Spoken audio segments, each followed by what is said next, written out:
Right then, just so you know, just so you are indeed truly aware, yes, there is a footnote. Or possibly a postscript. Or possibly a postfoot.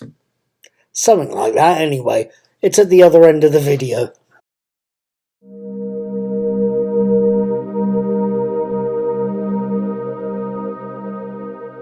Right, hello, good evening, good morning, good afternoon, whatever it is, wherever you are.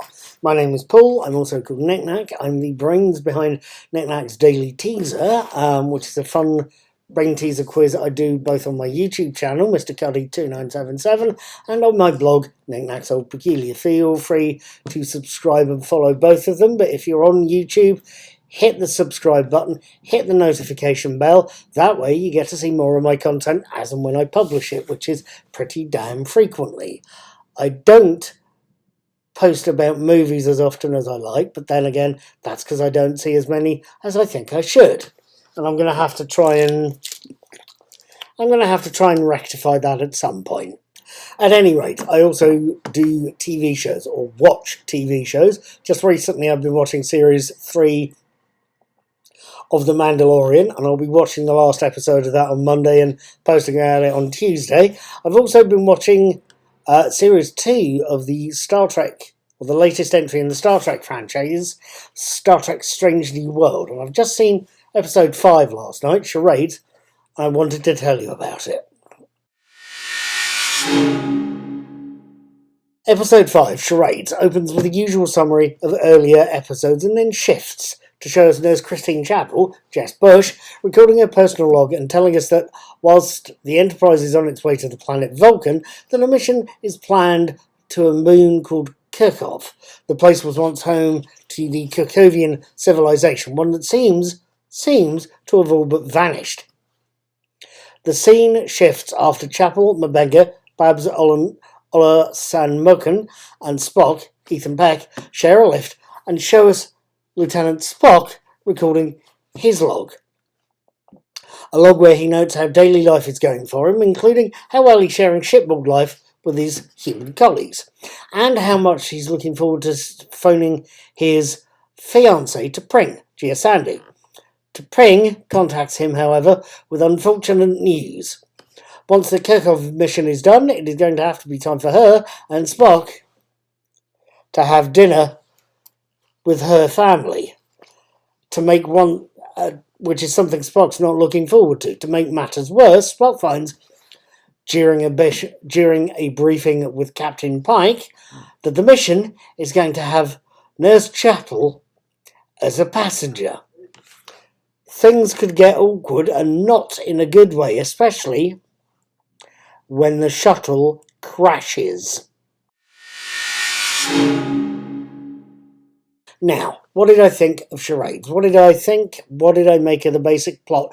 What is that basic plot? Because I realise I've not necessarily elaborated as much as I maybe could. The crash in the opening episode, as a result of some friendly but very non-understanding aliens, turns Spock completely human. Something Spock feels he can't tell T'Pring, as it wouldn't help their somewhat rocky relationship. And given her parents aren't fond of Spock's part-human heritage, that would give them the perfect excuse to cancel the wedding. Spock and company have to impress T'Pring's family without revealing he's human. So not only do we have Spock in a beanie when he's talking to his mother, but we have something of an old-fashioned goofball comedy. Is it a good comedy, though? I have to say yes. It's a light, frothy sitcom episode of Star Trek, complete with rather progressive mother-in-law jokes.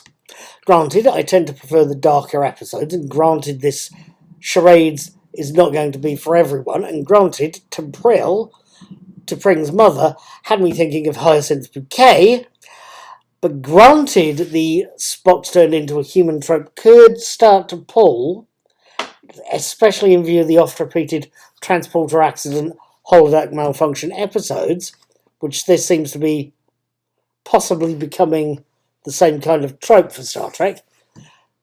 Whilst it's not quite my thing, Charades is still a perfectly good episode. Frankly, that is still why I'm going to be watching the next episode of Star Trek Strange New Worlds, Lost in Translation, on the 21st of July, next Friday, and I will be posting my written and video reviews of it on Saturday the 22nd. I will be watching Chapter 24, The Return of the Mandalorian, on the 17th of July, and giving you my written reviews on the 18th, this coming Tuesday. I will see you then. Until then, live long and prosper, don't do that thing with the wasp name, and be seeing you.